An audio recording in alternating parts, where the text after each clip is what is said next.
गंमत काय झाली ना, म्हणजे 1 महिन्यापासून मला हे मसाल्याचा डब्बा जे आहे ते वॉश करायचं होतं. पण रोजच्या घाई-गडबडीमध्ये, स्वयंपाकाच्या घाईमध्ये काय झालं ना, म्हणजे मला अजिबात म्हणजे वेळ मिळत नव्हता किंवा मी बहाणे देत होती स्वतःला आणि जसंच्या तसंच मी मसाले त्यात भरत होती आणि डब्बा एक वेळ असा आला, की डब्बा पूर्ण अस्ताव्यस्त होऊन इतका खराब झाला. मग मी ठरवलं काल रात्री झोपण्यापूर्वी म्हणजे मी हे सगळे डब्बे आणि याच्यामधले सगळे कंटेनर वॉश करून घेतले छानपैकी आणि आता म्हणजे सकाळी रात्रभर छान सुकून गेलं आणि आता सकाळी-सकाळी जे आहे मसाल्याचे सगळे मी मसाले त्यात भरून ठेवले आणि बघा इतकं छान वाटते सगळे मसाले असे व्यवस्थित भरलेले असले तर किती छान ना. पण हे 2 दिवस असते, तिसऱ्या दिवशी ते परत इकडे-तिकडे अस्ताव्यस्त होतच असतात. तर चला असं प्रत्येकाची अशीच अवस्था होत असेल आणि तुम्हाला एक गंमत सांगू का? म्हणजे काय झालं ना, 3 दिवस मी सुट्टीवर होते आणि 3 दिवस व्हिडिओ काही शूट केला नाही आणि मला माहिती आहे मला कमेंट पण येणार की 3 दिवस का बरं म्हणजे व्हिडिओ नव्हते येत आणि बरेच लोकं माझी वाट पण बघत असतील.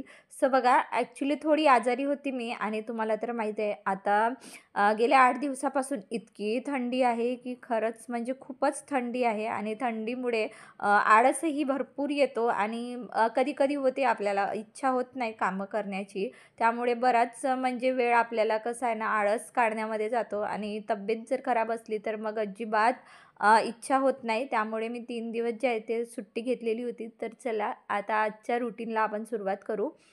सो बघा सकाळी-सकाळी जे आहे चिवला मी आता छान इथे वाटाण्याच्या शेंगा ज्या आहेत ते फ्राय करून दिल्या आणि बघा इथे मी फक्त कढईजवळ थोडी उभी होती आणि इतक्या जोराचं मला चटका लागलं, की म्हणजे कायच सांगू आणि असे एडव्हेंचर जे आहेत ते आपल्या लेडीज लोकांसोबत जे आहेत ते रोजच होत असतात. कधी हाताला लागते, तर कधी पोळीची वाफ येते, तर कधी तेल उसळतो. म्हणजे असं काही ना काही रोजच्या आपल्या जीवनामध्ये अशा छोट्या-मोठ्या जे एडव्हेंचर ज्या गोष्टी आहेत त्या घडत असतात आणि आपण म्हणजे कोणाला सांगत पण नाही या गोष्टी. सो बघा इथे थोडा बर्फ जो आहे तो चोळून घेते कारण थंडीचे दिवस आहे आणि थंडीच्या दिवसामध्ये इतकी म्हणजे आग होते की खरंच म्हणजे सहन होत नाही आणि इथे बघा म्हणजे थोडा फक्त इथे माझा हात थोडा कढईला लागला आणि इतक्या म्हणजे लवकर जे आहे त्याला डाग पण लागलेला आहे आणि चला असो प्रत्येकांसोबत असं होतच असते. हा सकाळचा जो टाईम असतो ना, तो खरंच खूप धावपळीचा असतो आणि आज मी इथे बनवत आहे म्हणजे बटाट्याचे पराठे बनवण्याचं ठरवलेलं आहे. सो बघा इथे मी छान बटाटे उकडून घेतले आणि माझ्याकडे जो आहे तो बटाटो मॅशर नाही, त्यामुळे मी स्प्रोकचाच म्हणजे जे आहे ते वापर करत असते आणि असं जरुरी नाही की किचन असलं आपलं की की भरपूर म्हणजे वस्तू लागतात आणि प्रत्येक वस्तूसाठी प्रत्येक गोष्ट आपण घेतलीच पाहिजे असं नसते. छोट्या-मोठ्या जो आपल्या घरातल्या वस्तू आहेत त्यातूनही आपण जे आहेत छोटे-मोठे कामं आपण आपले करू शकतो.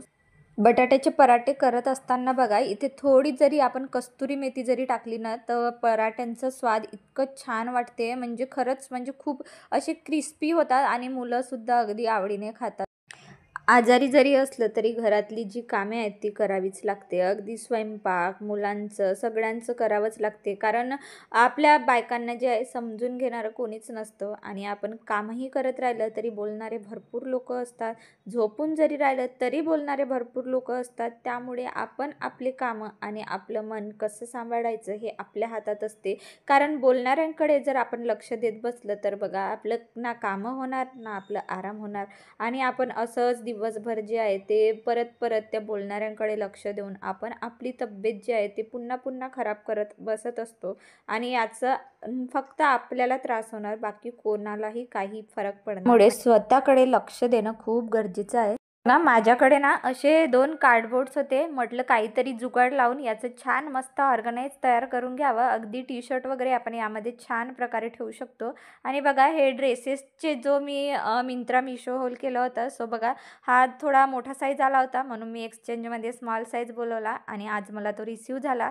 आणि बघा मुलं काय करतात अगदी म्हणजे अलमारीमधले कपडे काढताना एक टी-शर्ट काढायला जातात आणि सगळेच्या सगळे टी-शर्ट जे आहेत ते पूर्ण अस्ताव्यस्त करून ठेवून देतात आणि परत-परत मग हेच कामं आपल्याला करावे लागतात. त्यामुळे मी एक काहीतरी जुगाड असं शोधला आणि हे बघा हे कार्डबोर्ड माझ्याकडे होतं. म्हणजे दिवाळीच्या वेळी मला यामध्ये क्रॉकरी सेट जो आहे तो यामध्ये आला होता आणि हे बहुतेक काहीतरी म्हणजे असं छोटा मी जो ऑनलाईन सामान बोलवला होता त्याचा होता. म्हटलं त्यामध्ये सॉक्स ठेवावा आणि यामध्ये सगळे जे काही माझ्या वेदूच्या टी-शर्ट्स आहेत ते मी यामध्ये सगळ्या ऑर्गनाइज करून ठेवते आणि खरंच मुलं म्हणजे कपडे वगैरे स्वतःच्या हाताने घेतले तर मग पूर्णपणे ते अस्ताव्यस्त केल्याशिवाय सोडत नाही. त्यामुळे मी हा जुगाड एक शोधला आणि बघा इथे प्रत्येक टी-शर्ट मी छान अशी ऑर्गनाइज करून ठेवली, म्हणजे कधीही त्याला काढताना एक टी-शर्ट जरी काढलं तरी बाकीचे टी-शर्ट जे आहेत ते छान प्रॉपर ऑर्गनाइज राहतील. आणि असे काही फ्री ऑफ कॉस्ट जे जुगाड असतात ते आपण बायका करतच असतो आणि प्रत्येक वेळे म्हणजे घर सजवण्याची प्रत्येकाला इच्छा असते, पण प्रत्येक वेळे घर सजवण्यासाठी किंवा अलमारी सजवण्यासाठी ऑर्गनायझरचीच म्हणजे घेतलं पाहिजे असं नाही, तर पैसे आपण वाचवता असे फ्री ऑफ कॉस्ट ऑर्गनायझर घरच्या घरी तयार करू शकतो अगदी कमी वेळात. आणि बघा असं एक जरी टी शर्ट त्याने घेतलं तरी पण बाकीच्या टी शर्ट बरोबर म्हणजे ऑर्गनाइज असणार. आणि अशा वस्तू म्हणजे आपण घरातल्या घरात करू शकतो. आणि बघा इथे आणि खूप म्हणजे कमी जागेमध्ये पण होऊन जातात. अगदी बघा मी इथे कोपऱ्यामध्ये हा जो बॉक्स आहे तो असं छान सेट करून ठेवणार आणि जर त्याला असं काढताना पण त्याला नाही का म्हणजे अगदी छान असं स्मूथली तो म्हणजे बाहेर निघू शकते. आणि यामधून आपण एखादी टी शर्ट काढून अगदी त्याला जसंच्या तसं ऑर्गनाइज करून ठेवतो आणि आपली अलमारी जी आहे ते म्हणजे पूर्णपणे ऑर्गनाइज दिसतो. आणि यामध्ये बघा आता थंडीचे दिवस सुरू आहे आणि बरेच सॉक्स इकडे तिकडे जातात, त्यामुळे मी असं छान एका कार्डबोर्डमध्ये मस्तपैकी सॉक्स वगैरे ऑर्गनाइज करून ठेवले. आणि आता बघा किती छान म्हणजे अलमारी अशी छान सेट दिसते ना.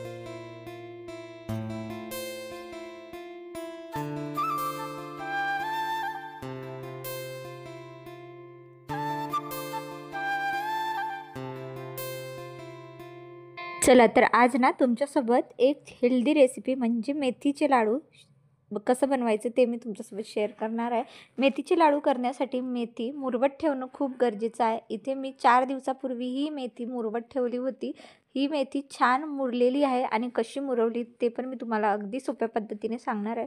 तर बघा इथे मी पाऊण वाटी मेथी घेतलेली आहे, अगदी भाजून घेतली, म्हणजे 3 मिनिट मी ही मेथी भाजून घेतलेली आहे.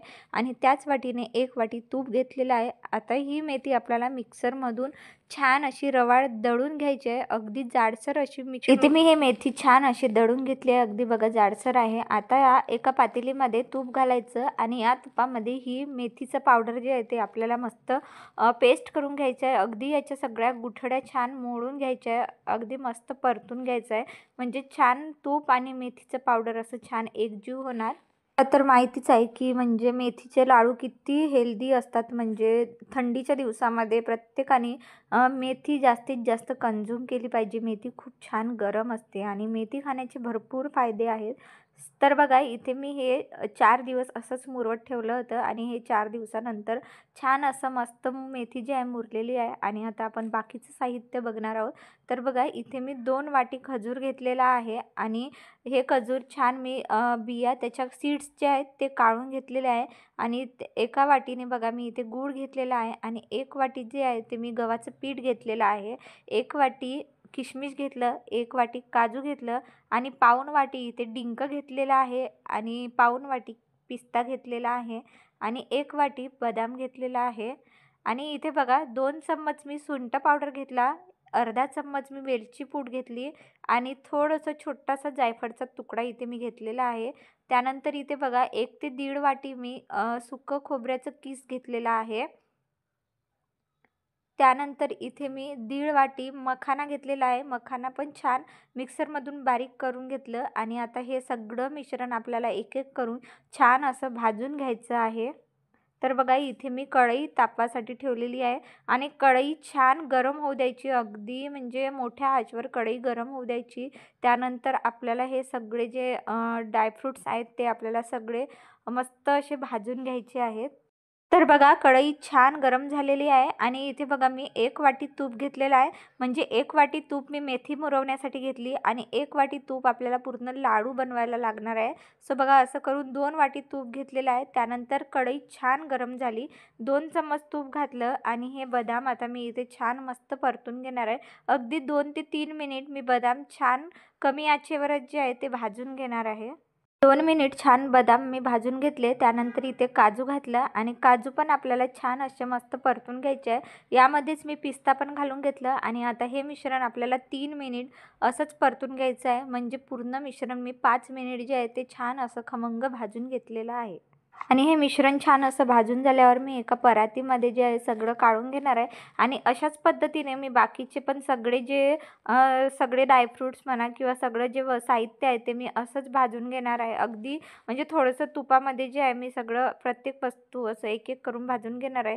त्यानंतर बघा हे सुकं खोबरं मी याला तूप वगैरे वापरणार नाही, तर मी असंच याला गोल्डन ब्राऊन होईपर्यंत छान असं खमंग भाजून घेणार आहे. आणि जर खोबरं घालतो आपण लाडूमध्ये तर तो भाजला नाही गेला तर मग लाडू खराब होण्याची शक्यता असते. त्यामुळे हे खोबरं छान आपल्याला भाजून घ्यायचं आहे. त्यानंतर परत मी 2 चमच तूप घातला आणि यामध्ये आता मी हे खजूर मस्तपैकी भाजून घेणार आहे. आणि मी इथे खजूरची क्वांटिटी थोडी जास्त घेतलेली आहे. म्हणजे कसं आहे ना, मेथी कितीही आपण त्याला मुरवलं तरी थोडंसं त्याचा जो कडवटपणा आहे तो लाडूला येतच असतो. म्हणून मी गुळाचं कमी आणि खजूरचं जास्त इथे मी वापर केलेला. इथे बघा मी पुन्हा इथे 2 चम्मच जे आहे ते तूप घातलं आणि या तूपमध्ये मी आता हे डिंक जे आहेत ते मी छान तळून घेणार आहे आणि हे सगळं डिंक मी मस्त असं एकदम त्याच्या लाया काढून घेणार आहे. कारण डिंक जर असंच टाकलं तर मग लाडूला जो आहे कचकचपणा येत असतो.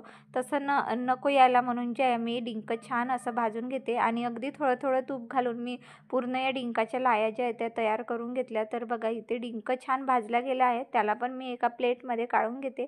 त्यानंतर लगेच परत 3 ते 4 चम्मच मी इथे तूप घातला आणि आता आपल्याला गव्हाचं पीठ आहे ते मी इथे छान भाजून घेणार आहे. अगदी म्हणजे 5 मिनिट मी हे गव्हाचं पीठ असंच भाजून घेते आणि थोडं थोडं तूप जे आहे ते मी वरून यामध्ये ॲड करत जाणार.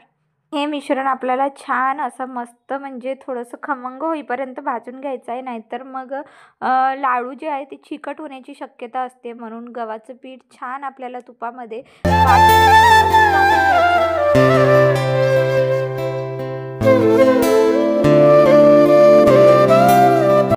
तर बघा इथे गव्हाचं पीठ छान भाजून घेतलं मी. आता यामध्ये जे मेथीचं आपण पेस्ट म्हणजे तयार करून ठेवलं होतं, मुरवत घातली होती, ते मेथीचं पावडर इथे घालून घेऊया आणि अगदी परत 5 मिनिट जे आहे हे मिश्रण छान असं एकजीव करून आपल्याला मस्त असं भाजून घ्यायचं आहे. म्हणजे मेथीचं जो काही पूर्ण आपण घोळ तयार केलं होतं तो पूर्णपणे पिठामध्ये जो आहे तो मिक्स होऊन जाणार. हे पूर्ण मिश्रण मी जे आहे 10 मिनिट छान असं भाजून घेतलं आहे. अगदी फ्लफी असं म्हणजे हा घोळ जो आहे तो तयार झालेला आहे.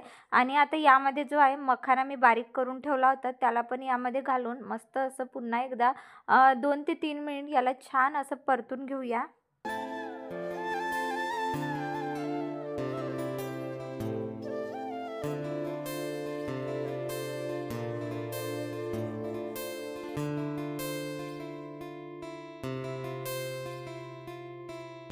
तर बघा अशा प्रकारे मी सगळं साहित्य जे आहे ते एक एक करून छान भाजून घेतलेलं आहे आणि आता सगळे हे साहित्य थंड पण झालेले आहे. आता हे मिक्सरमधून आपल्याला छान बारीक करून घ्यायचं आहे. तर बघा इथे मी डिंकाचे जे लाया आहेत ते मी छान पहिले बारीक करून घेते. त्यामध्ये मी खोबरं किस घातलं आणि आता हे मिश्रण मी असं एक एक करून सगळ्या प्रकारे जे आहे बारीक करून घेणार आहे.